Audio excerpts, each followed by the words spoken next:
Bonjour à tous, je suis heureux de vous annoncer l'ouverture de la billetterie du 7e congrès Innovation en éducation qui se tiendra les 21 et 22 février 2026 au Palais des Congrès de Nîmes.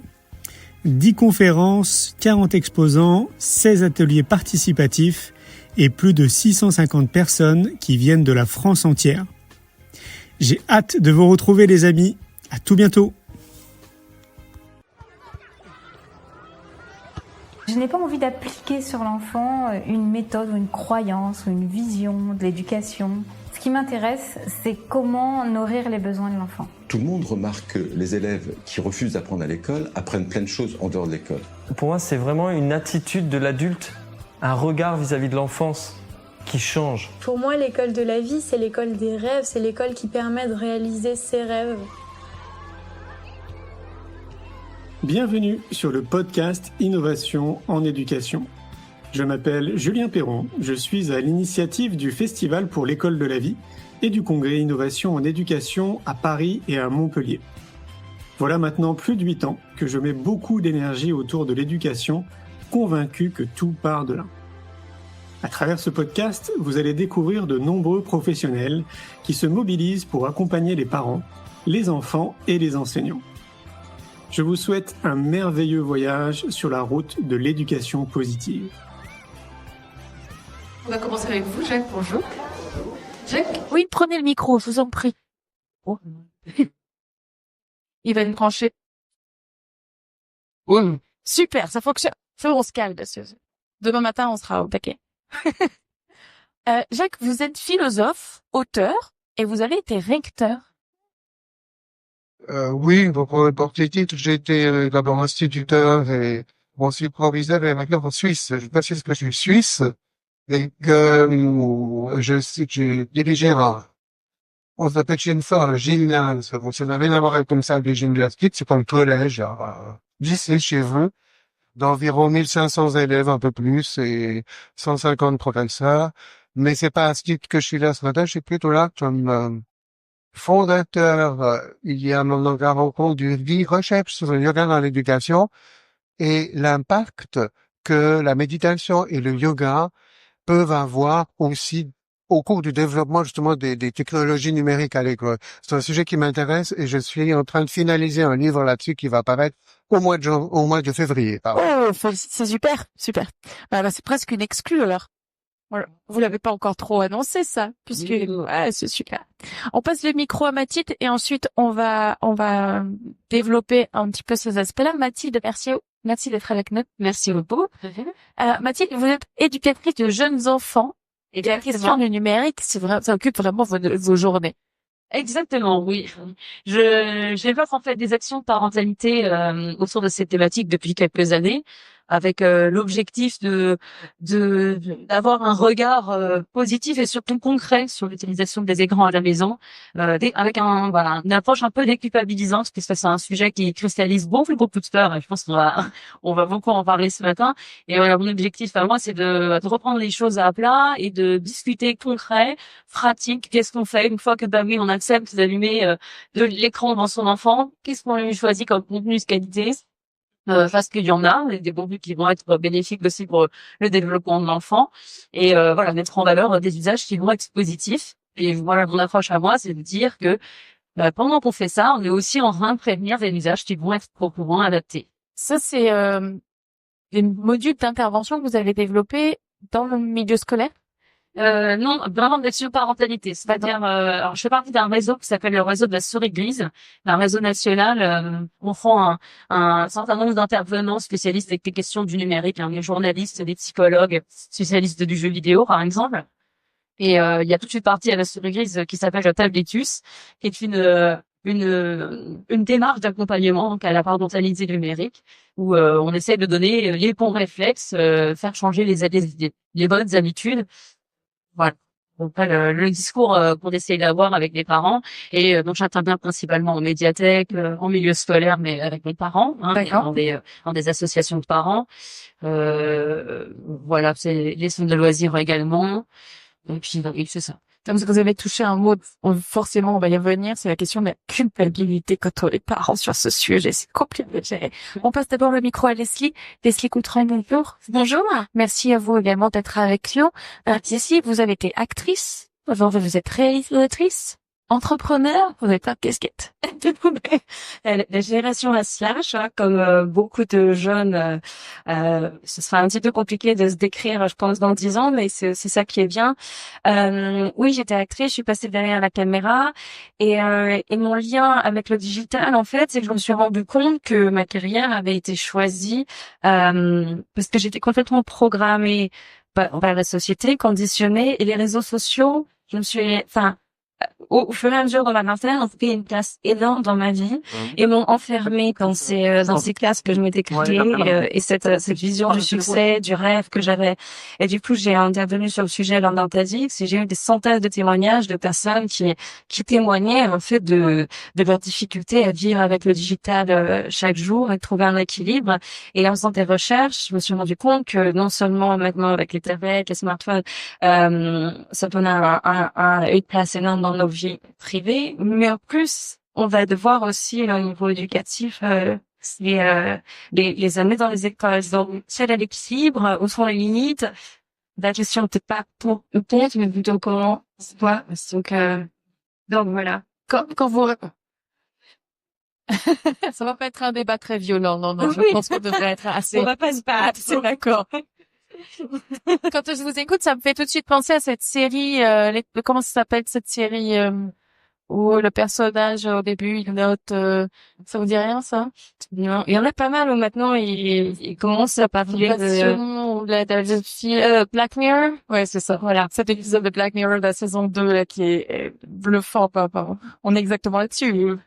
Tout est Disneyland tant qu'on est en version digitale et quand on regarde derrière, c'est plus tout à fait la même chose, mais on va en parler. On va passer le micro à Isabelle. Isabelle, merci d'être avec nous. Isabelle Petit de Vange, vous êtes ambassadrice, c'est le terme consacré pour Mon Moment Magique et vous, votre spécialité, c'est la déconnexion, le bien-être, l'accompagnement, le lien, quoi. C'est ça. Donc oui, moi je suis ambassadrice Mon Moment Magique du côté de Lyon et ma spécialité est l'accompagnement au bien-être des femmes et des familles en particulier. Je suis aussi animatrice de métier, animatrice en accueil de loisirs. Et du coup, oui, effectivement, moi l'objectif des ateliers et de tout ce que je fais, c'est de renforcer le lien et d'apporter une culture aux familles pour avoir des routines de bien-être dans la famille. Donc c'est sûr que devant un écran, on n'est pas dans une culture de lien et dans une routine de bien-être, sauf si on en fait un usage justement d'être en famille. Enfin voilà, support à la méditation guidée ou ce genre de choses en famille. Alors ce genre de choses ou tout simplement ne pas avoir un écran en permanence au sein de la famille, mais plutôt faire des activités créatives, des activités connectées à la nature. Enfin ça c'est vraiment mon truc à moi. Et du coup, l'écran, ce serait juste pour le plaisir, parce qu'on est quand même dans un monde où l'écran existe. Moi, je suis aussi maman de 3 enfants, et nous, on aime bien faire des après-midi popcorn devant un dessin animé choisi. Voilà. Donc, le popcorn, c'est là. c'est très sympa. Donc, il y a vraiment ce côté-là d'aller une culture haute, et effectivement, de couper l'écran pour faire d'autres choses en famille.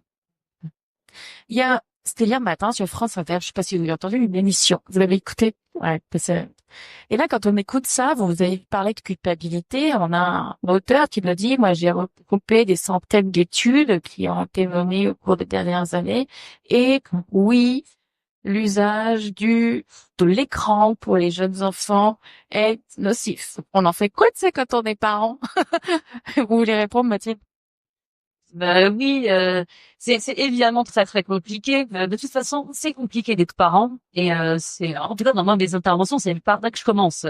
Oui, c'est compliqué d'être parent, c'est pas c'est que il y a la thématique de la parentalité numérique, mais il y a plein d'autres plein de thématiques parentalité qui sont aussi complexes. Moi, je pense que, et certes, ces études, elles sont accablantes. C'est sûr que ça fait peur. Maintenant, si ça marchait, ça saurait. si à la lecture de ce livre, de ces livres qui sortent, toutes les familles décidaient d'éteindre leurs écrans je suis persuadée que ça se saurait. Or, on se rend compte quand on est sur le terrain que malheureusement ça ne marche pas. Effectivement, il y a ce discours-là, il y a ce discours et puis ça vient juste accentuer cette culpabilité. Et moi, pourquoi c'est que en fait on répond pas aux besoins de départ. C'est-à-dire qu'un parent qui vous dit moi c'est vraiment la seule solution que j'ai trouvée pour donner le pain de mon petit dernier, c'est la seule solution que j'ai trouvée pour cuisiner, parce que pendant ce temps je suis sûre que je vais le retrouver à la place où je l'ai laissé. Eh bien, quand on accompagne ces familles-là, on leur dit pas juste la solution que vous avez trouvée, elle est vraiment nulle.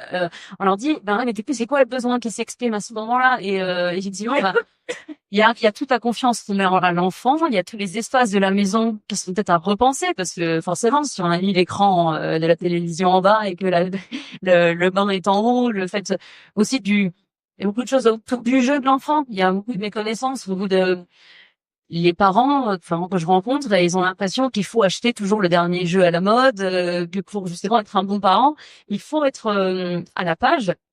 Alors qu'au fond, parfois, en tout cas, moi, je travaille beaucoup avec des très jeunes enfants. Je leur explique juste que sortir des tupperwares d'une boîte, en fait, finalement, va très très bien fonctionner, et que c'est pas ça d'avoir déboursé beaucoup d'argent dans des super applications ou dans une super tablette qui va faire en sorte que l'enfant sera heureux.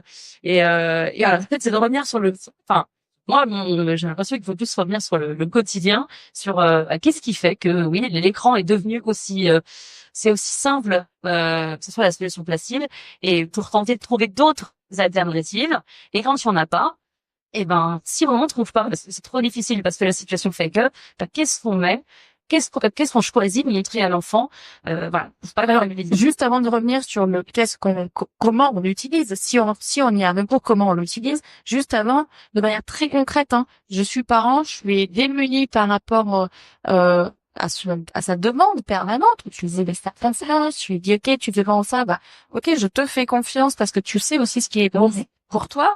Je commence par tu fais quoi? C'est quoi la première action en tant que parent? Je m'oriente vers un livre, un site internet qui va me donner des idées. Il y a un truc concret pour accompagner les sur ces âges numériques. Ouais, sur la coupure, je vais essayer de détourner.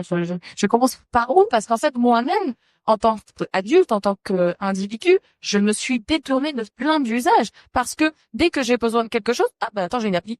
Ouais. Donc, moi-même, je sais plus le faire. Même, je sais comment pour, il y a forcément une différence entre des très très jeunes enfants et des enfants qui sont un peu plus grands. Forcément, ça m'arrive souvent que je rencontre des parents qui ont déjà entre guillemets des mauvaises habitudes, forcément. Et là, moi, je leur dis souvent, on va commencer par juste observer comment vos enfants se comportent avec les écrans. Je demande qu'est-ce qu'ils regardent, et qu'est-ce qu'ils regardent, ça oblige à être très très bienveillant envers ce qu'ils regardent, parce que quelque part on a accepté qu'ils regardent ça, de toute façon on n'était pas forcément d'accord au départ, mais finalement on a bien senti, et on se pose, on regarde ce qu'ils regardent avec beaucoup de bienveillance, et on se dit bon, alors je suis d'accord avec telle ou telle valeur, mais au moins on s'est arrêté sur le contenu, et puis on redirige. Si on est d'accord, ok. Si on est moins d'accord, on discute. Au moins on en fait un sujet de discussion, de dialogue dans la famille, qui justement faire en sorte que ça soit pas un sujet de conflit. Parce que c'est bien, c'est ça. Voilà. Jacques, je vois que j'ai l'impression que vous avez envie de compléter, que vous vouliez compléter, intervenir. Oui, moi, j'en ai mis sur l'école que les parents, et je pense que faut-il, parce que c'est le sujet de la question que vous avez posée, faut-il introduire les ordinateurs et les écrans dans les écoles, et si oui, à quel âge? J'aimerais juste commencer par une boutade, qui est celle, en fait, de Bill Gates, le fondateur de Microsoft, qui dit, je n'ai pas donné de téléphone portable à mes enfants avant 14 ans. Même remarque d'ailleurs qui peut se faire des grands ponts de la Silicon Valley. J'ai un ancien élève d'ailleurs, qui travaille dans la Silicon Valley, qui ne donne pas d'écran à ses enfants. Alors, c'est vital. Parce que je crois qu'il faut éviter deux extrêmes. Le premier, c'est le tout écran. Tu viens qu'on fait n'importe quoi, qu'on donne l'écran pour se débarrasser d'une tâche, pour que les enfants soient tranquilles, etc. C'est ce que j'appelle la technolatrie, l'idolâtrie de la technique. Puis le deuxième gouffre, c'est la technophobie, c'est avoir peur de l'écran, c'est ce que vous avez expliqué très bien tout à l'heure, en se culpabilisant. Je crois qu'on va pas pouvoir supprimer les écrans, ils sont là. Le grand dilemme aujourd'hui, c'est d'apprendre y compris aux enfants, à gérer l'écran, à ne pas en abuser, et surtout à garder, à mon avis, il y a deux grands défis. Le premier défi, c'est garder conscience du corps. Parce que trop souvent, moi, j'ai eu souvent des élèves au lycée, parce que j'étais dans le lycée, qui jouaient des nuits entières carrément aux jeux vidéo et qui débarquaient de leur écran le matin un peu hagards, comme ça, et on avait l'impression qu'ils flottaient quelque part. Donc, c'est ce que je propose, au RI, pour recherche sur l'évaluation, c'est des exercices de prise de conscience du corps de temps en temps, devant l'écran, observer les différents niveaux de réalité. Qu'est-ce que c'est la réalité dans l'écran, dans un jeu vidéo? Qu'est-ce que c'est la réalité concrète, matérielle autour de nous? Quelle est la réalité mentale? Ça, à mon avis, même pour les jeunes enfants, c'est très important de faire ce discernement. Parce qu'il y a trop de gens, notamment, vous connaissez les cas américains ou des joueurs vidéo, sont passés directement du jeu vidéo à la réalité. Alors, c'est peut-être pas le diable sur le rail, mais c'est très important de revenir dans son corps. Et puis alors, l'autre gros dilemme dans la vie, c'est la sociabilité. C'est utiliser l'écran pour des plateformes numériques pour faire ses devoirs, de faire extraordinaire. Ça permet à des élèves de progresser à la maison, de communiquer avec eux. Mais utiliser l'écran simplement pendant toute l'heure d'un cours pour se perdre dans des recherches Google où on est souvent manipulé, c'est contre-productif. Donc, il faut garder une sensibilité et rien ne remplace le contact en chaîne et en œuvre entre les professeurs et les élèves. Mais de manière générale, vous seriez plutôt en faveur de la présence de l'écran dans la salle de classe ou plutôt contre? J'ai été des commissions suisses dans ce domaine. J'ai toujours lutté pour un cours d'informatique. Pas tout à fait la même chose que l'écran. Un cours d'informatique progressive où l'élève apprend à ce qui se passe derrière l'envers du décor. Qu'est-ce que c'est que la programmation? C'est comme une science en informatique, au même titre que les mathématiques, que la biologie. Et je trouve qu'important de l'introduire, là nous avons, parce que si c'est des cantons qui ont introduit, doubler les heures d'informatique dans les écoles, en sachant aussi que c'est une forme de pensée, c'est la pensée algorithmique, il y a deux formes de pensée, comme la poésie, mais c'est important de développer l'informatique et surtout d'apprendre aux enfants à décrypter ce qu'ils recherchent sur Google, à trier l'information. Trop souvent, ils accumulent une faute d'information et il leur manque leur architecte intérieur, ils leur manque la planification. Donc, il y a toute une série de compétences, que c'est une bonne chose, que les nous forcent à développer. Vous pensez que vraiment un des défis majeurs de notre génération d'adultes, j'entends enseignants ou parents accompagnants, c'est de trier le grain de livret, leur apprendre à faire le tri. Développer l'esprit critique, en fait. Développer apprendre. C'est ce que nous travaillons beaucoup. Alors, moi, je ne suis ni pour les cours d'écran. Les gars, ça dépend de ce qu'on fait. Alors, dans le lycée quand j'étais recteur, nous avions plutôt à l'époque pour le professeur des salles d'information. Et encore une fois, je pense qu'il faudra abuser de l'écran et qu'il faut des temps dans le corps, pour une fois revenir dans son corps, dans son souffle, apprendre à penser, développer l'intériorité. C'est Idriss Aberkan qui a écrit un remarquable livre qui s'appelle Libérer votre cerveau, que je vous montrerai la noce, qui dit, en fait, le grand défi aujourd'hui, j'ai la citation là, mais je ne vais pas vous la dire, le grand défi aujourd'hui, c'est de l'homme augmenté. Et quand on parle de l'homme augmenté, on dit l'homme s'augmente vers l'extérieur, par son téléphone portable, les prothèses, de sorte qu'ils ont. On parle même de puces éventuellement qu'on va implanter dans nos mains, dans le cerveau. Et Idriss Aberkan dit, il représente les neurosciences, que le défi actuel, c'est de se développer aussi par l'intérieur, par la méditation, par les sens intérieurs, l'apprentissage des sens, l'imaginaire. Vous pouvez pas. Il faut développer l'informatique, mais parallèlement développer aussi cet imaginaire, pas seulement par l'image, mais également à la lecture. Que chacun se forge ses propres images. Jacques, quand vous parlez, il faut parler plus proche du micro. Alors, je parle plus proche du micro. Oui, parce que Excusez-moi. sinon, moi, je vous entends bien, mais je suis pas certaine qu'au fond, on vous entend bien. D'accord, je parlerai plus. On va passer le micro à Leslie. Je vois que vous avez envie de rebondir, notamment sur les aspects de décryptage, je pense. Oui, Ouais. j'ai fondé récemment Logger Tuning, qui est une compagnie, je suis passée en Californie, qui s'appelle Déconnecter, Reconnecter, donc en français.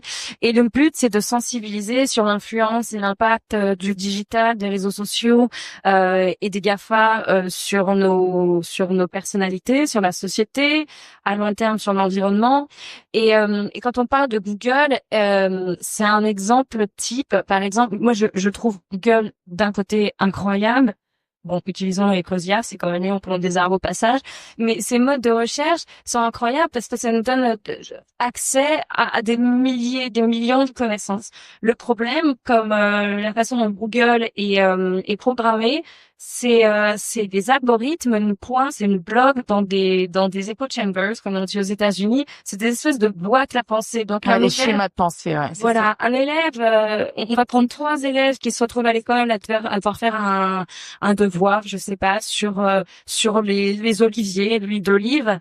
Les 3, avec les mêmes recherches, les mêmes questions, vont avoir des réponses complètement différentes suivant l'utilisation de l'ordinateur à la maison.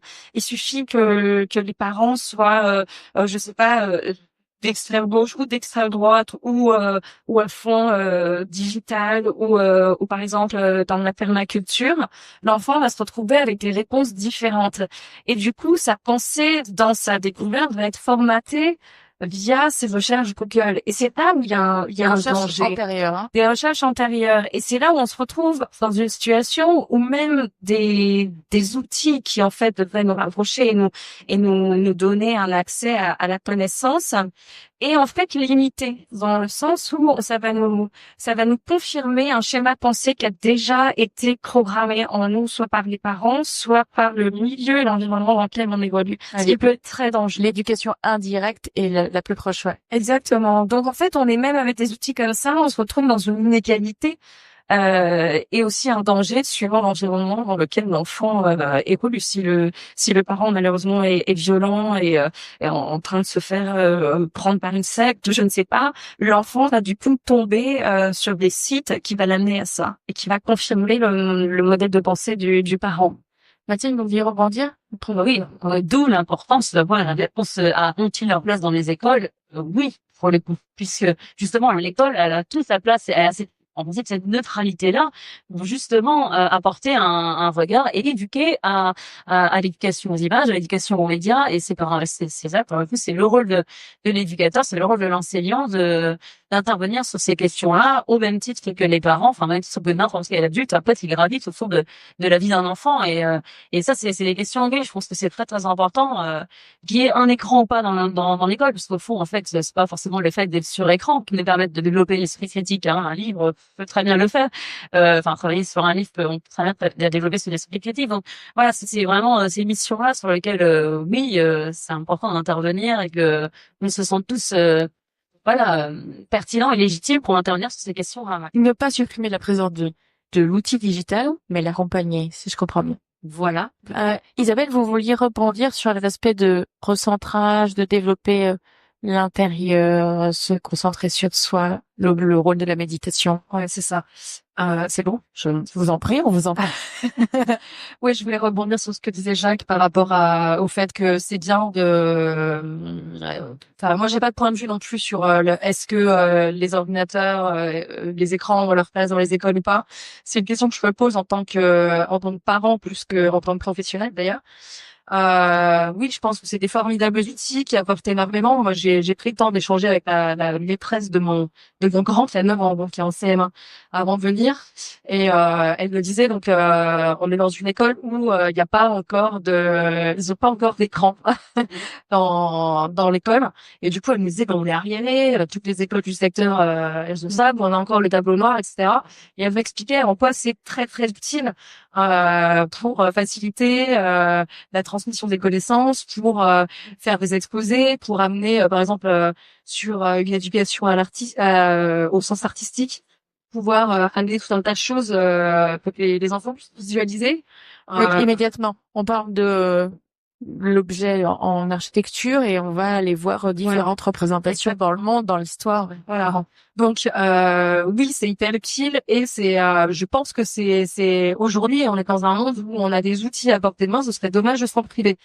Après effectivement moi j'apporte personnellement et professionnellement, j'apporte une vigilance sur je trouve que les enfants déjà dans le système scolaire qu'on a en France, les enfants sont très coupés de leur corps, de leurs sensations physiques, de ce qu'ils peuvent, de leur intériorité. On les ouvre alors de plus en plus. Il n'est pas assez encore, je trouve, à tout ce qui est expression des émotions, expression corporelle, à tout ce qui se passe à l'intérieur d'eux-mêmes. Et c'est vrai que si demain chaque enfant a à portée de main une tablette et que tout se passe sur la tablette, moi j'aurais tendance à avancer, je me dirais au secours parce qu'ils vont s'en couper encore plus. C'est vrai que c'est très très facile de se lobotomiser totalement le cerveau quand on est trop longtemps devant un écran et qu'on n'a pas cette culture et cette habitude de couper de temps en temps pour effectivement revenir dans des sensations corporelles. Donc je pense que en parallèle, il faut absolument mettre en place dans les écoles des programmes autour de la méditation, autour de la pleine conscience, autour du yoga, autour du massage. Ça c'est toutes mes spécialités. Et des espaces aussi où les enfants peuvent librement, et je dis bien librement, utiliser leurs mains et utiliser d'autres outils. Et aussi se connecter à la nature. Ça, c'est le top du top. C'est presque le sujet Arnaud Stern demain. Mais voilà, là, je trouve qu'il faut vraiment un équilibre entre les deux. Et il faut vraiment penser les choses. Il faut pas compliquer cet aspect-là. Parce que sinon, on va créer des enfants, on va les amener à effectivement être complètement déconnectés de tout ce qui se passe corporellement. Et là, ça va être dramatique. Hein. Leslie, vous vouliez rebondir parce que je crois que c'est vraiment quelque chose qui a été central dans votre carrière, ça. À un moment donné, se sentir complètement déconnecté de soi. Déconnecté de tout. Mais par rapport à la durée la durée passée devant les écrans pour les enfants, les dernières études montrent qu'un adolescent passe en moyenne 9 heures par jour devant un écran et sous l'influence des médias et des réseaux sociaux. 9 heures. Alors moi, quand j'avais 15 ans, je me levais à midi, je me prends 9 heures, après je sortais un peu le soir, c'était à peu près ma journée en fait. C'est énorme. Et si en plus de ce temps, l'enfant est devant l'écran à l'école, à quel moment il respire, même au niveau physique. Je veux dire, la vue va en prendre un coup. Là, les médecins pourront en parler à leur niveau. Mais au-delà de ça, c'est là où le sujet est compliqué, c'est que tant que les écrans sont partout, en dehors de l'école et à l'école, mais à l'école, alors je suis pas une experte là-dedans, mais j'ai quelques questions. C'est on parle de tablettes, de smartphones, d'ordi. En fait, moi, ce qui me gêne, c'est que quand je vois les programmes scolaires actuels, et encore, je suis pas experte en éducation nationale, mais je ne vois pas d'opportunité pour les enfants d'apprendre les outils, les vrais outils qui vont être extrêmement importants et nécessaires dans les 5-10 prochaines années. Les enfants n'apprennent pas le coding. Ils apprennent vite fait. On parlait sans certaines. Oui, voilà. Après, alors c'est là où j'ai pas fini, mais là, pour moi, c'est de Mathilde que ça parce que sinon, nous on s'est entendu, mais pas au fond de la salle. Mathilde complète en disant si ça y est, ça vient d'arriver dans les programmes. Ça vient seulement d'arriver.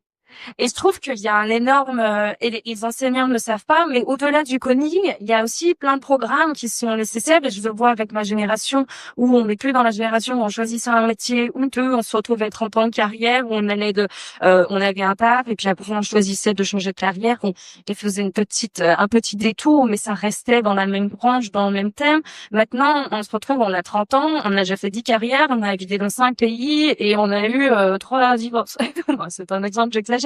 Mais la vie va très vite et immédiate.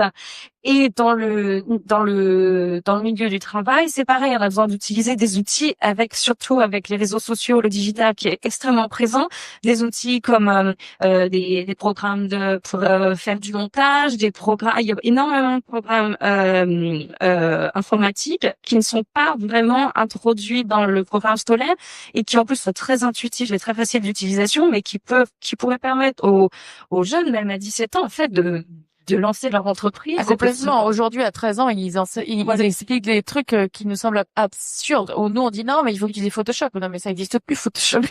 Est-ce que vous voulez répondre, Mathilde? Juste. Pardon, merci, Lucie. C'est que oui, il y a une notion de budget, il y a une notion de formation des enseignants qui doit s'accompagner évidemment. C'est évident que déjà si on n'est pas tous sensibilisés du même niveau sur cette question, mais qu'on n'a pas envie du tout d'intervenir sur cette question parce que dans notre formation, les écrans ça nous fait peur et que justement, on n'a surtout pas envie que nos enfants soient devant des écrans.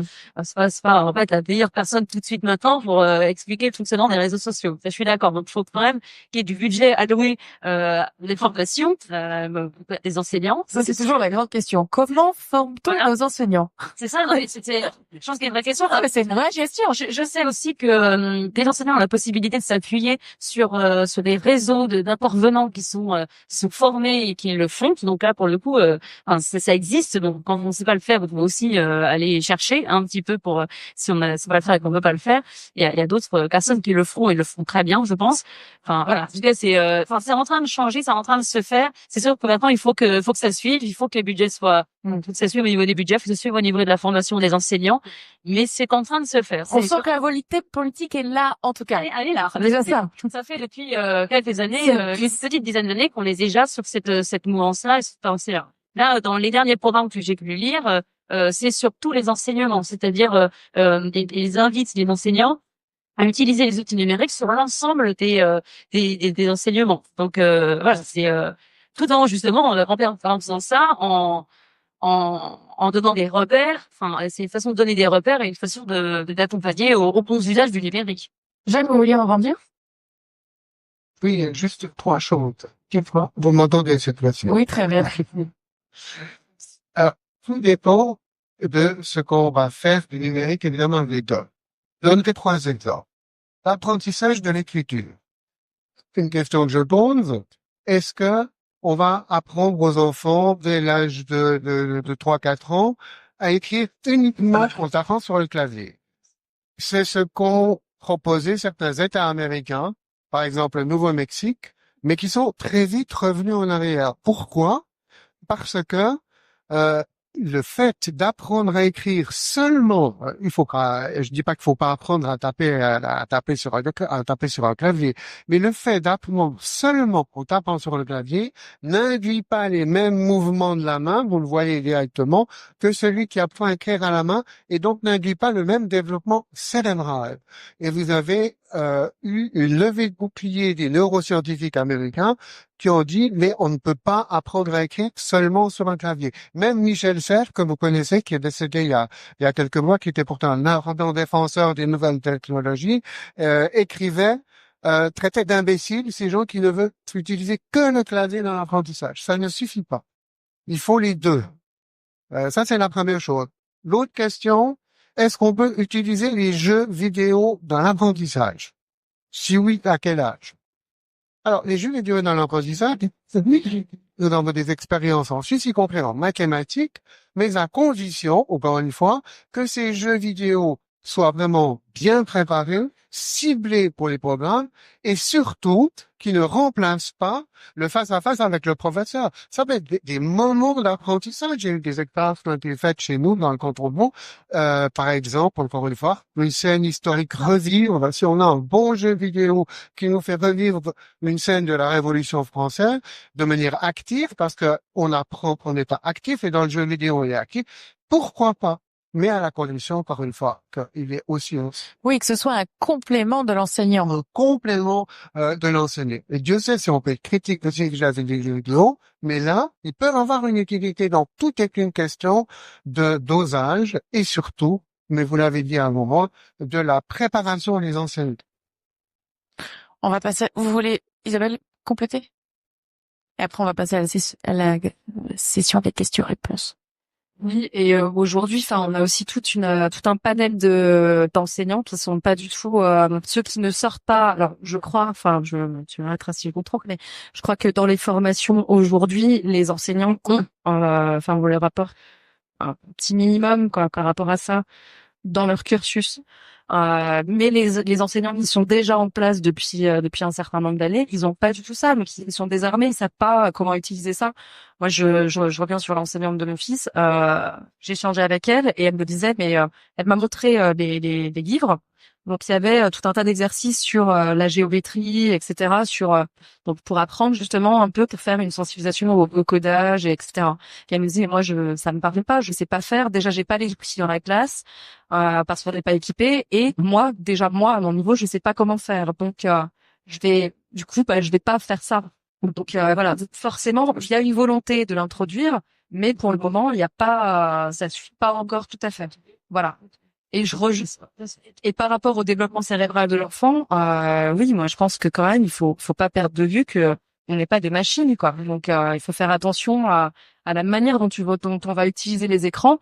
Et il faut absolument ne pas exclure tout ce qui est tout le temps extérieur aux écrans, quoi. Mathilde, vous voulez compléter?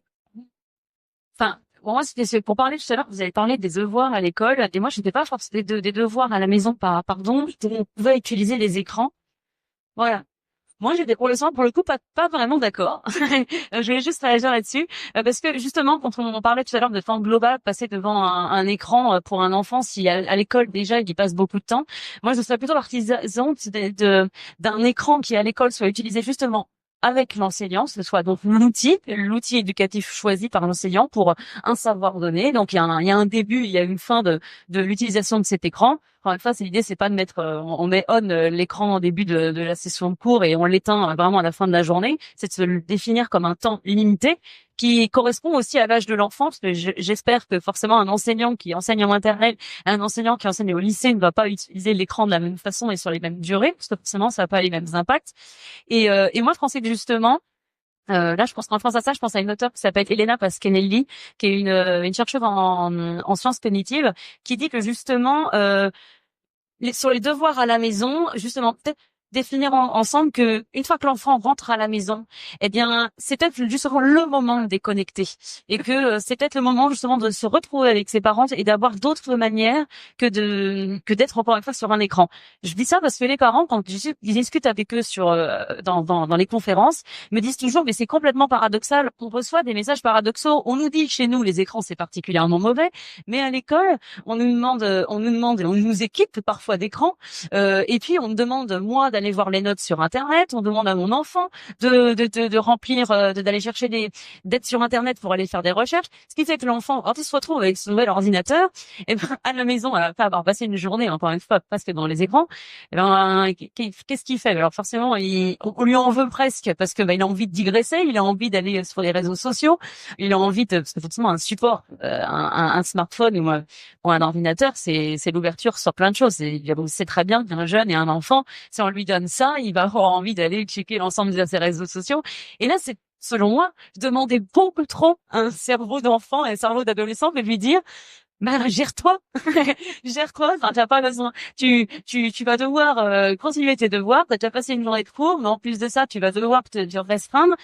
Pour moi, c'est évitons les tentations. Enfin, là, le discours, c'est de se dire, une fois qu'ils sont, enfin, ça en dit, c'est-à-dire qu'une fois que l'enfant il a ce support-là devant lui, il est forcément tenté et le support est fait pour. C'est-à-dire les écrans sont faits pour que on digresse et qu'on zappe, par exemple. Enfin voilà. En tout cas, moi, je suis plutôt une partisane de une fois qu'on rentre à la maison, quand l'écran est utilisé, c'est un écran loisir, c'est un écran où on joue ensemble, on regarde ensemble, mais peut-être que justement, c'est peut-être le moment pour arrêter un petit peu ce paradoxe de on étudie dessus et en même temps, voilà. Je sais pas si je me suis arrêtée maintenant de... Juste pour compléter ce point, il y a une étude américaine qui a regardé si en fait l'utilisation des tablettes ou de l'ordinateur pour avec des programmes un peu éducatifs pour aider l'enfant à apprendre avait un réel effet et un réel impact sur l'apprentissage. Et en fait non, ça n'a pas forcément amélioré l'apprentissage de l'enfant et les résultats sont restés les mêmes. Donc ce qui est assez surprenant parce qu'on s'attendrait à que ce soit plutôt l'opposé et c'est pas vrai. Et petite note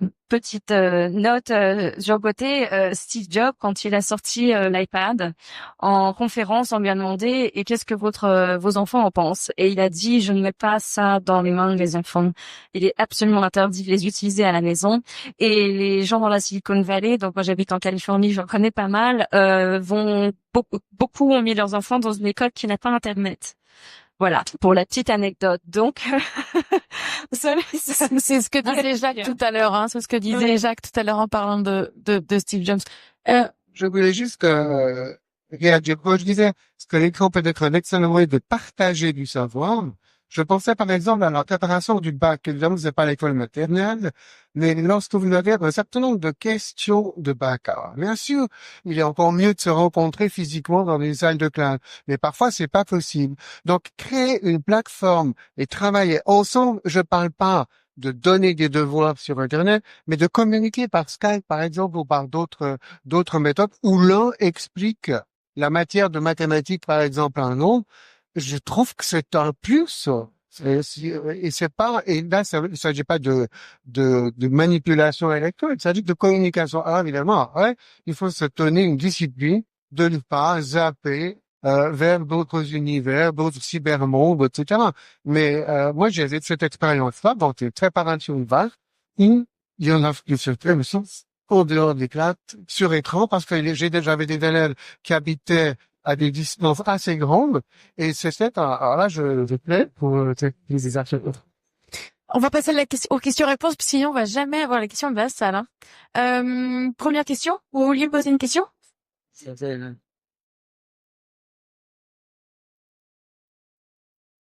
Coding, c'est l'art de faire du codage, c'est-à-dire de décoder, développer développer des programmes sur informatique. Question? Je sais la première, je ne plus. Je sais. Ou un complément, une analyse, un retour d'expérience. est-ce qu'il... Attendez, je vous avais la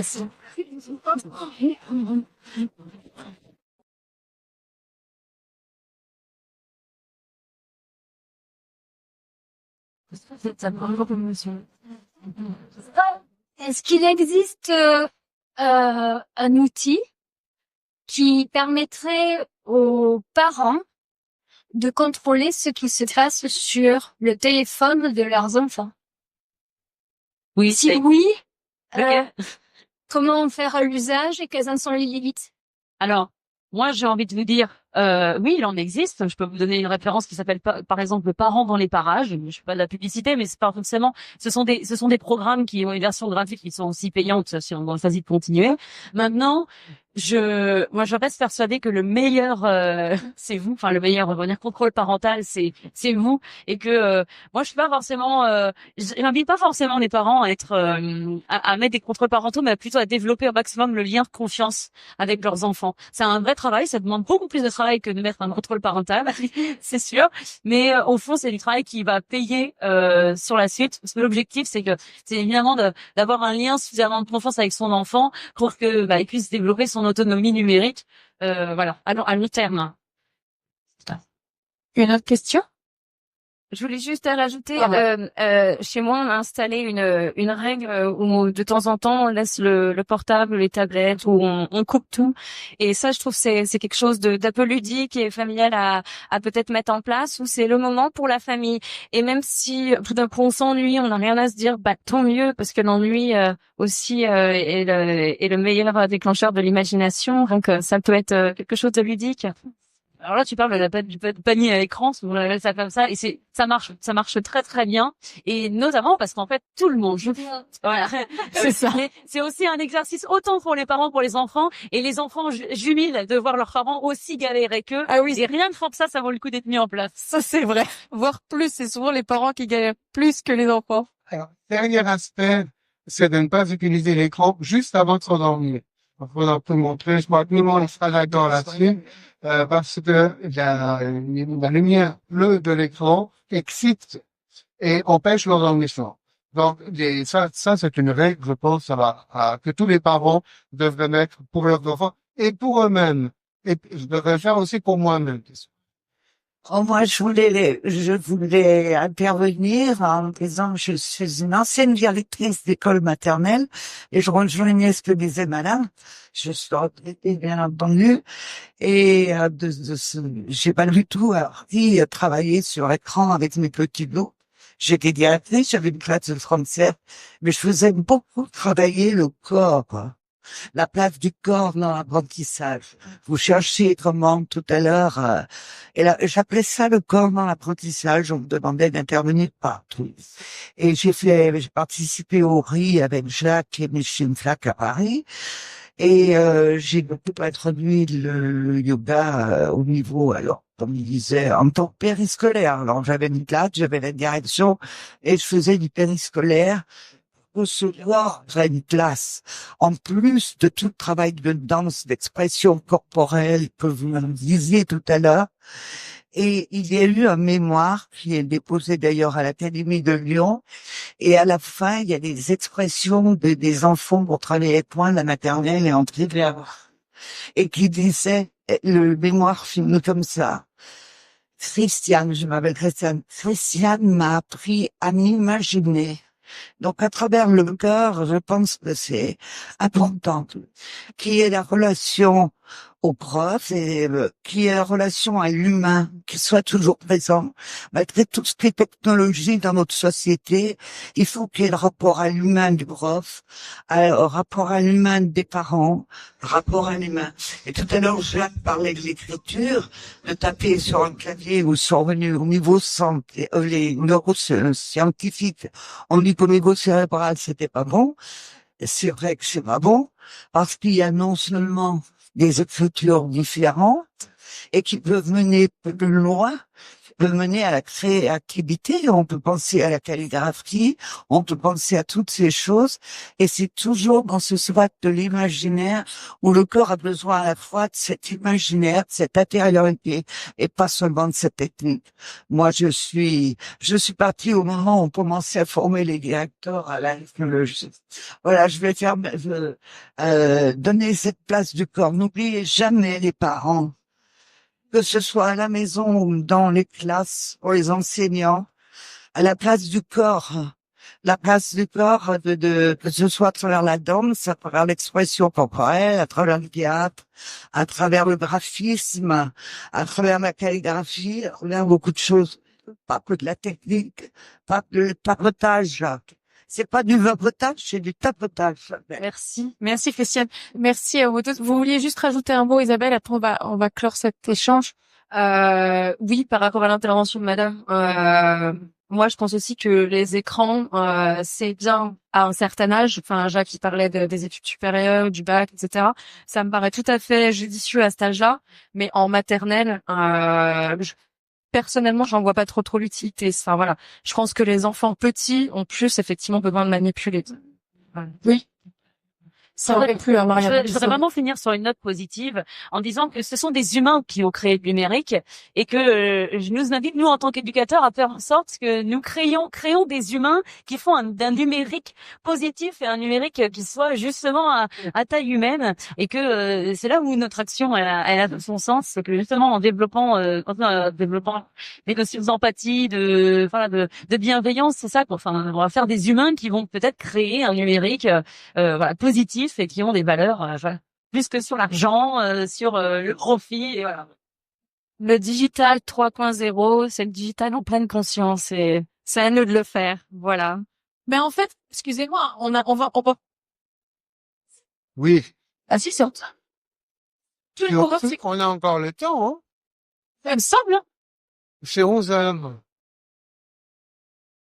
On a. Non, 11 heures. Moi, j'ai écrit partout 11 heures. Sur les programmes, c'est 11 heures. Sur les programmes que m'envoie Julie, c'est 11 heures. Donc, on prend un quart d'heure de plus, au moins. Enfin, si vous êtes d'accord, parce que j'ai des... J'ai des questions qui sont plus hyper intéressantes. Oui, très important ce que mes deux collègues là viennent de dire, c'est que le numérique, en fait, doit toujours rester au service de l'humain et non l'inverse. Ça me paraît vraiment fondamental. Et se souvenir que l'homme, parce que le problème aujourd'hui, c'est que certaines grandes entreprises du numérique que vous avez citées, les GAFA par exemple, tendent à faire du commerce avec nos données, avec nos data. Ça, vous l'avez rapidement cité. Hein. Exactement. Alors ça, c'est un problème. Et je pense qu'un défi majeur de l'éducation aujourd'hui, c'est de faire en sorte et de montrer que l'être humain n'est pas simplement une somme de données, mais qu'il est beaucoup plus que ça. Et le but de l'éducation, ça m'appelle le sens du mot éducation, et éduquer, ça veut dire conduire hors de. Platon, puisque je viens de la philosophie, disait conduire hors de la caverne. Et il nous comparait à des prisonniers au fond d'une caverne, manipulés par des marionnettistes, donc plusieurs centaines d'années avant Jésus-Christ, en train de contempler des jeux d'ombre. Et le but de l'éducation, c'est de se rendre compte qu'il y a des marionnettistes qui nous manipulent, et Dieu sait si c'est important aujourd'hui derrière notre écran, et puis de sortir de la caverne pour voir ce jeu, pour voir, encore une fois, l'envers du décor de ce jeu. Et ça, c'est un défi fondamental d'apprendre à cette prise de recul, cette prise de distance, en développant l'esprit critique. Et en développant aussi une autre forme de pensée que la simple pensée algorithmique. Alors, elle est importante, la pensée calculatrice. Mais il n'y a pas que les maths, il n'y a pas que la pensée calculatrice ou les algorithmes dans une vie. Il n'y a pas que les processus. Si vous faites A plus B, vous obtenez C. Ça, c'est le codage, hein, c'est la pensée algorithmique. Il y a une autre forme de pensée qui est la pensée poétique, ou la pensée intuitive. Et ça, l'ordinateur vous l'apporte pas. Donc, l'ordinateur, oui, mais pensons aussi à tout notre cerveau.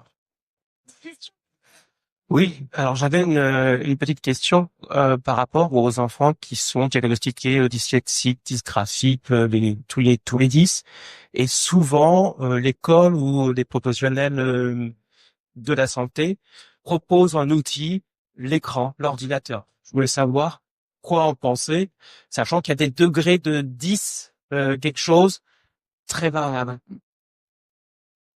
Bah, en effet, c'est très, les études montrent que si c'est utilisé par des éducateurs et ils en observent des effets, c'est qu'effectivement, c'est efficace.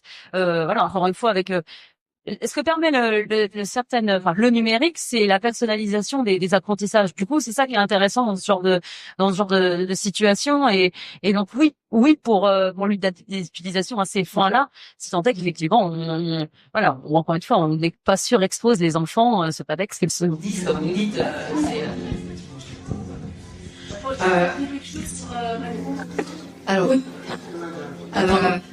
Alors, moi, je suis tout à fait d'accord. Je pense que là, l'outil est vraiment pertinent et intéressant. Après, sur ces enfants-là, enfin, si on peut les mettre dans des cases, c'est pas très intéressant de les mettre dans des cases, mais il faut vraiment aussi les inciter à se relier aussi à leur corps et à leurs émotions, parce que c'est des enfants qui ont vraiment besoin de s'y connecter aussi. Donc, il faut rester vigilant. Oui, il faut leur montrer que c'est un outil qui est hyper chouette pour eux et hyper pratique, mais ne pas oublier le reste, quoi. Oui, c'est un outil aussi pour ces enfants qui sont en grande difficulté, par exemple, de lecture. Si on peut bien au moins, ça ne sert à rien de s'acharner à vouloir leur faire apprendre à lire, alors qu'il y a des outils maintenant qui permettent comment on va dire, de codifier ce qui est écrit par oral. Donc, pour eux, c'est vraiment une découverte incroyable, c'est génial. Et du coup, ils peuvent aussi, s'ils savent pas écrire, ils peuvent très bien dicter leur texte et puis ils vont l'avoir par écrit. Et du coup, c'est quand même fabuleux, hein, je parle en tant qu'orthophoniste.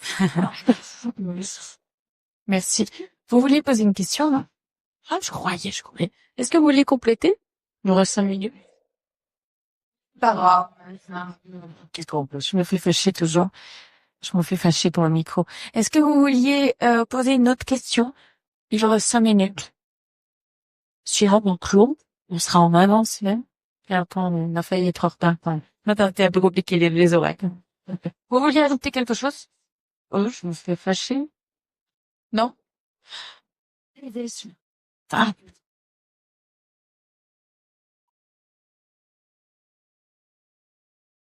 Oui, je voudrais juste rebondir justement sur ce que vous disiez, puisque je suis hypnothérapeute, donc professionnelle aussi, qui accompagne beaucoup d'enfants qui ont des dyspraxies, etc., pour qui l'outil informatique, en effet, peut permettre de compenser ces difficultés et du coup, de leur permettre de travailler comme tout autre élève pour pouvoir lire leurs leçons, pour pouvoir écrire comme les autres.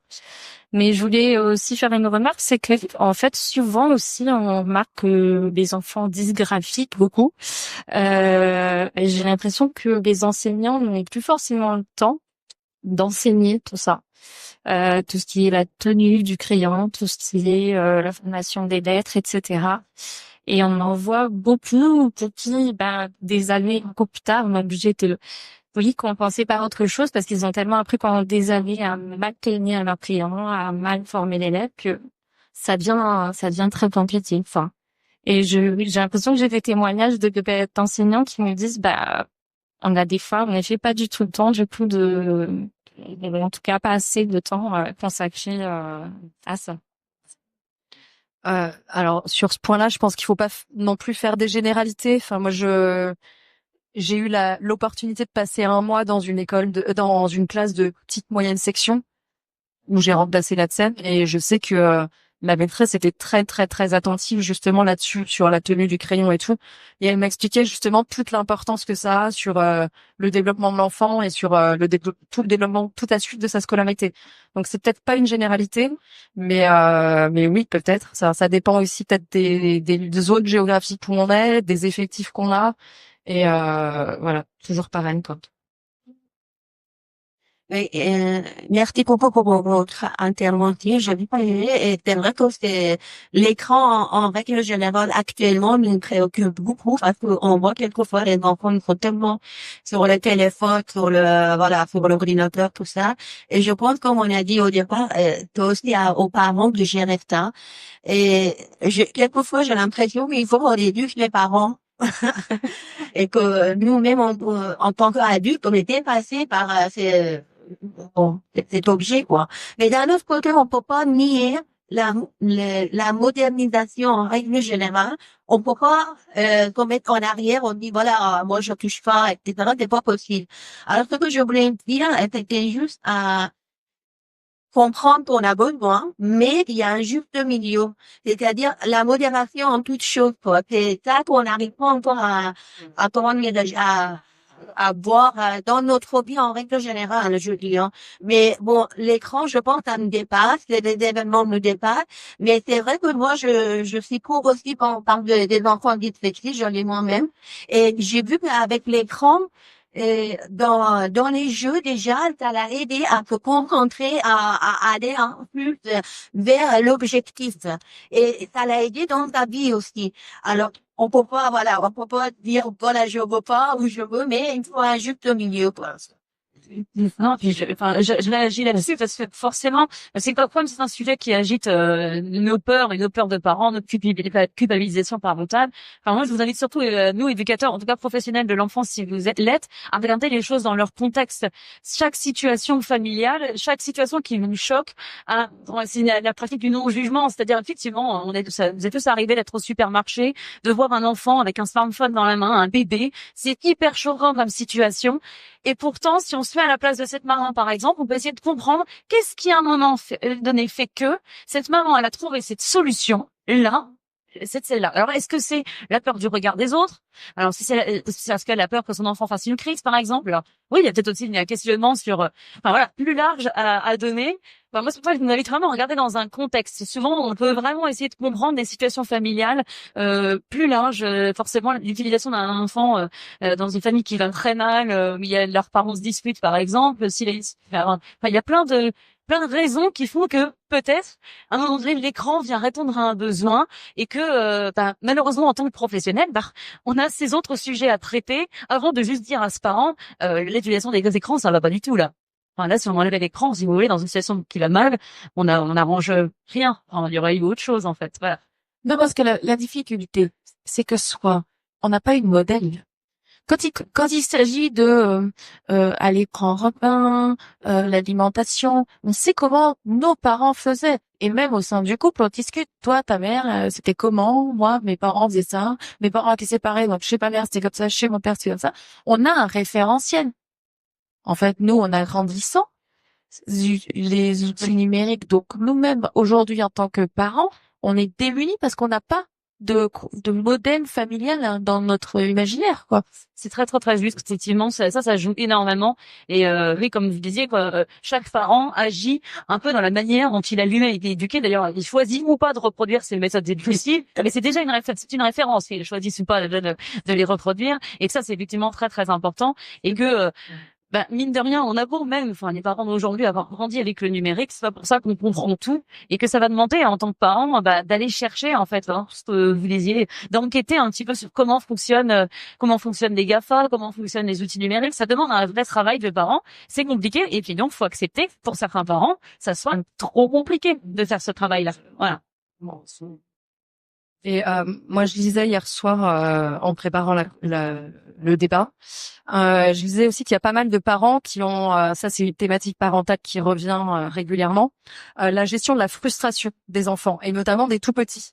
Et c'est vrai que en tant que parents, on est souvent démunis par rapport à il veut ça, il se roule par terre, il crise, comment je fais? Et c'est vrai que l'écran, c'est assez simple finalement parce qu'on le colle devant l'écran. On coupe pas l'écran et pendant tout ce temps-là, l'enfant, finalement, il regarde un truc et on l'entend pas, il dit rien, etc. Et ne pas le couper de cet écran, justement, c'est souvent j'entendais, des témoignages justement de personnes qui accompagnent sur les écrans, qui disaient oui mais le parent a très peur de se retrouver face à la situation face à laquelle moi en tant que maman, j'ai une petite qui a 2 ans et demi. Et je me suis retrouvée confrontée avec chaque. Nous, on a un timer sur les écrans. Donc, on met un minuteur et au bout de 20 minutes maximum, et on fait ça, c'est pas avant 3 ans. Et à partir de 3 ans, on met 20 minutes. Quand ça sonne, on coupe l'écran. Alors bon, j'ai la vigilance de laisser terminer le dessin animé qui est en cours. Voilà. C'est vraiment un truc qui me tient à cœur. Je dis non, on va pas couper, donc on attend que ça se termine. Mais je surveille. Et là, je suis à côté de l'enfant, je surveille. Et j'éteins quand c'est terminé. Et là, qu'est-ce qui se passe? L'enfant, il se roule par terre. Il se roule, il hurle, il tape, il peste, il dit non, je veux que ça continue. Donc après, c'est comment on fait pour gérer ça en tant que parent. Donc moi j'ai beaucoup de bienveillance pour tous les parents du monde qui sont face à ça, parce que oui, là c'est dire à l'enfant, oui t'es frustré, oui t'es en colère, mais à un moment donné, on peut passer à autre chose, on va faire autre chose ensemble, et c'est aussi lui proposer autre chose ensemble après. C'est à faire la cuisine avec lui, prendre le bain, jouer avec lui. Mais là, il faut avoir quelque chose à lui proposer, en fait. Voilà. Oui, Jacques, vous vouliez compléter? Mais c'est important ce que vous dites parce que... Tenez bien proche le micro, Jacques. Oui, c'est important parce que je crois que il faut aussi apprendre aux enfants l'art, j'ai presque fait provocateur ce que je dis, l'art de s'ennuyer. Parce que c'est au moment où on s'ennuie que des pensées viennent, il y a une forme de méditation qui vient. Et on ne sait plus s'ennuyer aujourd'hui, on va aller toujours plus vite, on va avoir toujours plus, les enseignants ont toujours plus de programmes à intégrer, toujours plus de techniques à apprendre, et je crois qu'il y a un moment donné où il faut se concentrer sur l'essentiel. Qu'est-ce qui est vraiment important? Parce que sinon, on va être totalement pris dans le mouvement. Moi, j'aime bien l'image qui est celle de la méditation. Pas programme méditer. La plupart des gens vivent à la périphérie d'une roue qui tourne à toute vitesse. Et on oublie d'aller vers le centre pour voir les gens avoir une vision plus large des choses. Avoir aussi, vous avez utilisé ce mot, madame, tout à l'heure, un objectif. Apprendre, alors ça c'est les plus grands, apprendre à faire une recherche avec un objectif. Parce que trop souvent, moi le premier parfois, pour mon téléphone portable, genre, je me laisse, et puis je me laisse avoir. Parce que finalement, le programme fait très bien ce que j'aime. Alors on me met, je veux pas vous rentrer dans mon intimité, hein, mais il me met des images qui me correspondent. Et je me dis, finalement, je vais jamais progresser comme ça, parce que je vais tourner en vrai, et c'est la même chose pour les enfants. Donc, avoir un objectif, avoir une question, un questionnement au moment où l'on surfe sur Internet. Oui, Mathilde, et d'être des exemples, puisqu'en fait, malheureusement, la question, elle se pose en certains aujourd'hui, c'est que avant même de vouloir intervenir sur les pratiques de nos enfants, il va falloir faire un bon background sur comment nous on fonctionne.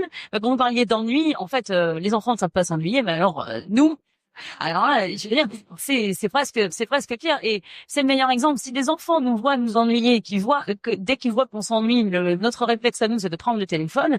Il est évident qu'après, le réflexe de l'enfant va simplement limiter, l'imitation, reprendre le téléphone. Tandis que si il nous voit dans un ennui ou juste être dans contemplation, la méditation, ou simplement prendre un livre ou profiter du moment présent, l'enfant il va avoir cet exemple-là et il va avoir envie de suivre ce chemin-là. En tout cas, il aura une vision de ce qu'on peut faire. C'est ce qu'on disait sur le panier à écran où en fait ceux qui sont les plus emmerdés, ce sont les parents. Et par rapport à ça, par rapport à l'utilisation des parents, il y a un point que j'ai remarqué, c'est les photos. C'est un gros sujet, je pense, la façon dont nous utilisons nos portables. On est constamment en train de prendre des photos. On va en vacances, on prend des photos. On est au concert, on prend des photos. On est aux toilettes, limite, on va prendre des photos. On prend des photos partout. Non, mais c'est terrifiant. Et on se fait prendre en photo. Les enfants le voient. Et j'ai remarqué que de plus en plus, on prend... Alors moi, j'ai pas d'enfant, mais je le fais avec mon chien. Heureusement, ça a moins d'impact. Mais je prends... Non, mais je prends des photos de lui constamment. Et je me dis, si j'avais un enfant... Donc, de par les recherches que j'ai fait, le bouquin que j'écris, je sais que je par choix, et après je ne juge personne, mais par choix, j'aurais peur de mettre les photos sur Internet ou sur les réseaux sociaux. Donc ça, ce sera une règle pour moi. Mais je sais que je prendrai des photos de mon enfant constamment parce que ce sera la plus belle chose du monde. Je serai quelqu'un, c'est oh mon Dieu, tu es magnifique, tu pleures, je prends une photo, tu manges, je prends une photo. Mais là, je trouve qu'il y a un vrai danger. Parce que même quand on prend une photo qui a été voulue, genre, oh là, il y a un joli coucher de soleil, on prend une photo de famille, on prend une photo, 2 photos, 3 photos pour avoir la photo parfaite. Et parfois, on passe 10 minutes, 20 minutes à avoir une photo de famille.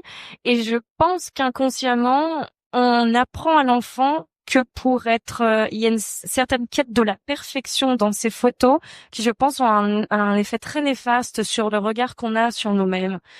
Et n'était pas possible dans les années 90. Exactement. Il fallait une prise de développer les photos. On oubliait, on passait à autre chose et ça coûtait très cher.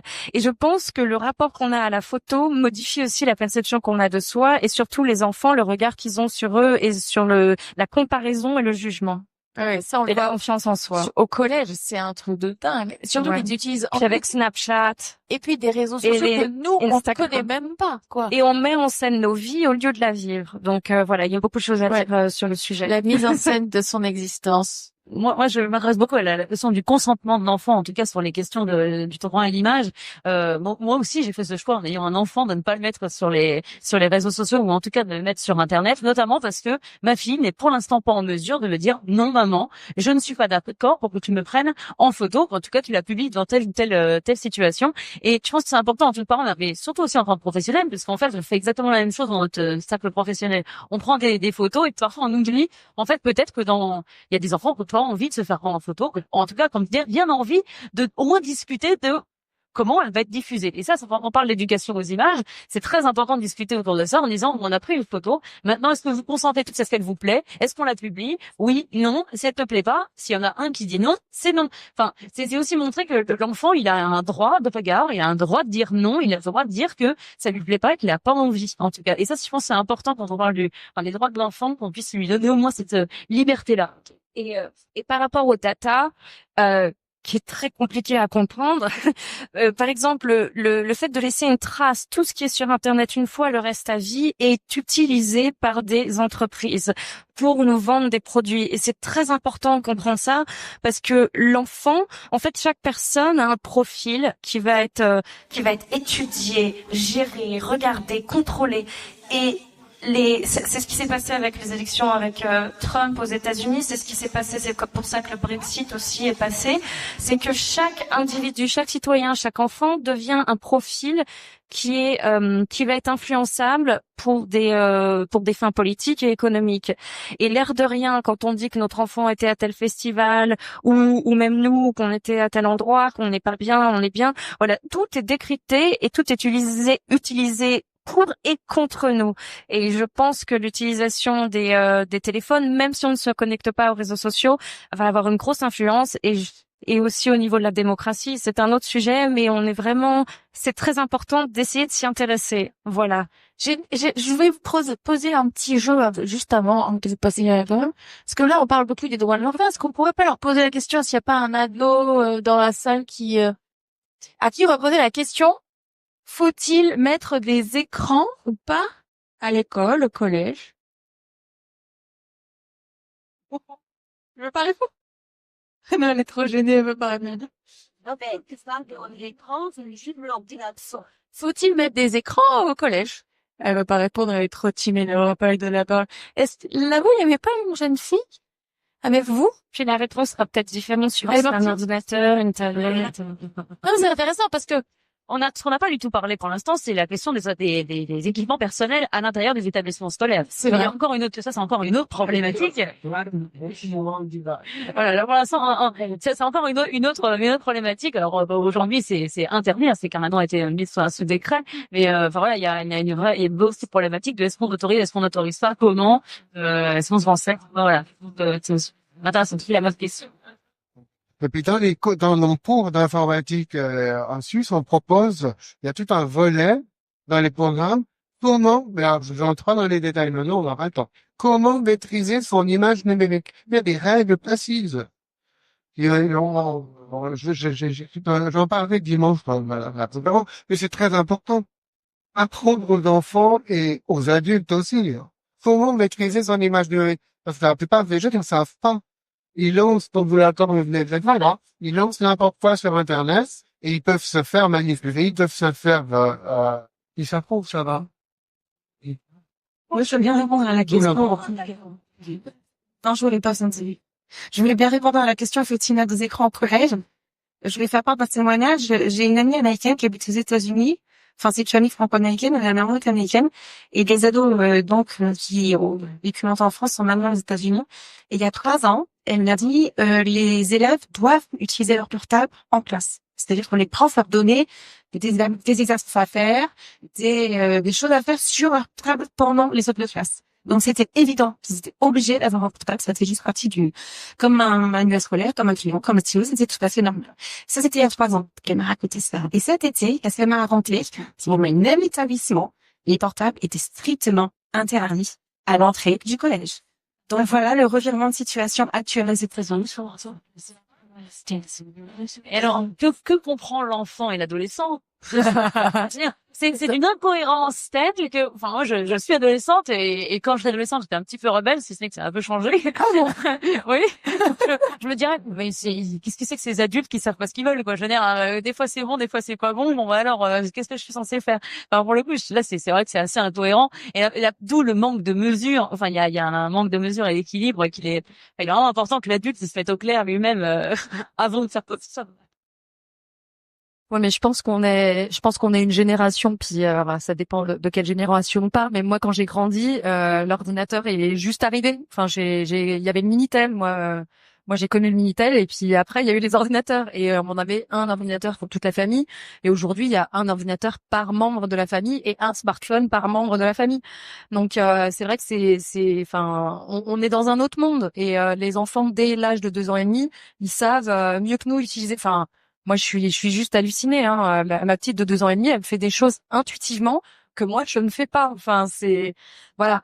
Donc, mais on n'a pas de recul sur l'utilisation de ces outils-là. On sait pas encore quelles conséquences ça a exactement. On sait pas encore moins quelles conséquences ça a si on les utilise dans les établissements scolaires, et on ne sait pas encore comment les utiliser. Donc, c'est vrai qu'il faut rester. Jacques, vous voulez prendre la parole? Je vous en prie. Et puis après, on va clore cet échange. Non, mais juste très court. Nous avons un débat aujourd'hui dans ma région sur, alors c'est aussi pour des raisons financières, faut-il utiliser buy-it, c'est-à-dire bring your own device. Chaque élève apporte son ordinateur, je parle des grands, des lycéens, en classe. Non, il y a un énorme problème qui se pose. Parce que les ordinateurs n'ont pas la même puissance. Et si ce sont les parents qui payent les ordinateurs, vous introduisez à ce moment-là une inégalité entre les classes favorisées et les classes défavorisées. Alors évidemment, pourquoi pas utiliser un ordinateur, mais au moins qu'il y ait les mêmes possibilités pour chaque élève. Ça me paraît évident. Et là, je fais très attention. C'est déjà le cas sur l'ENT, enfin l'ensemble des outils parascolaires que les élèves ont l'obligation d'utiliser. Quand une famille est démunie économiquement et qui n'a pas d'ordinateur à la maison, l'enfant est coupé de sa propre scolarité. Si c'est pas un outil d'inégalité, ça, il faut m'expliquer. C'est un outil d'inégalité. Complètement. Vous dites. Oui, c'est ça. Pardon, Mathilde, vous voulez? Pardon, excusez-moi, Jacques, je vous ai coupé. Non, mais le rôle de l'État, c'est de préserver justement l'égalité des gens. C'est écrit au fronton de nos mairies, en tout cas. Tu vois que c'est un faux problème, mais pour le coup, les familles vont se saigner pour se mettre au niveau. Là, pour le coup, sauf vraiment des situations extrêmement graves, malheureusement, c'est déjà le cas. Et quand il s'agit d'équiper son enfant d'outils numériques, en règle générale, ils savent trouver là où il faut. Même si parfois, ils savent rogner sur quoi on peut rogner, mais c'est un peu dommage. Je voulais juste revenir sur ce que tu disais. Mince. Et Mathilde, vous aurez le mot de la fin, Mathilde. D'accord. Vous avez la responsabilité du mot de la fin. Non, effectivement, il y a plein de choses qu'on ne sait pas. Par contre, ce qu'on sait, on sait comment fonctionne un enfant, on sait ce que c'est, et les besoins d'un enfant qui n'ont pas changé. Et ça, c'est important. Le cerveau, peut-être qu'il a modifié un petit peu, mais en tout cas, il a toujours besoin qu'on l'accompagne dans l'émotion, il a toujours besoin qu'on lui apprenne des choses, il a toujours une soif de connaissances et toutes ces choses-là. Ce qui fait que certes, il y a plein de choses qu'on ne sait pas, et que sur ces questions-là, par contre, il faut peut-être s'appuyer sur ce qu'on sait de ce que c'est qu'un enfant, ce que c'est qu'un adolescent. Et ça, en tout cas, en tant que parent professionnel, il suffit d'observer les enfants pour le savoir. Et quand on s'appuie là-dessus, voilà, ça nous permet de nous délester un petit peu de nos peurs, nos craintes, et juste d'observer nos enfants, de les connaître. C'est ça, le parent connaît ses enfants, tout comme le professionnel est censé connaître aussi le public envers lequel il est attaché. Et de leur faire confiance. Et de leur faire confiance. Voilà. Merci beaucoup à tous les quatre d'avoir été avec nous. C'était super. Un grand merci pour votre écoute. J'espère que vous avez passé un bon moment avec nous. Pour aller plus loin dans votre recherche, nous avons créé un magazine papier, le magazine Innovation en éducation. Un magazine que vous retrouverez uniquement sur abonnement, livré tous les 2 mois partout dans le monde. Un magazine 100% éco-responsable, 80 pages en moyenne, sans publicité. À travers le Festival pour l'école de la vie ou le Congrès Innovation en éducation, nous rencontrons des milliers de professionnels qui proposent des solutions pour les parents, les enfants et les enseignants. Ce magazine se veut être un pont avec le podcast, nos événements et les films que j'ai réalisés. On se retrouve maintenant la semaine prochaine et entre-temps, je vous souhaite une très belle route.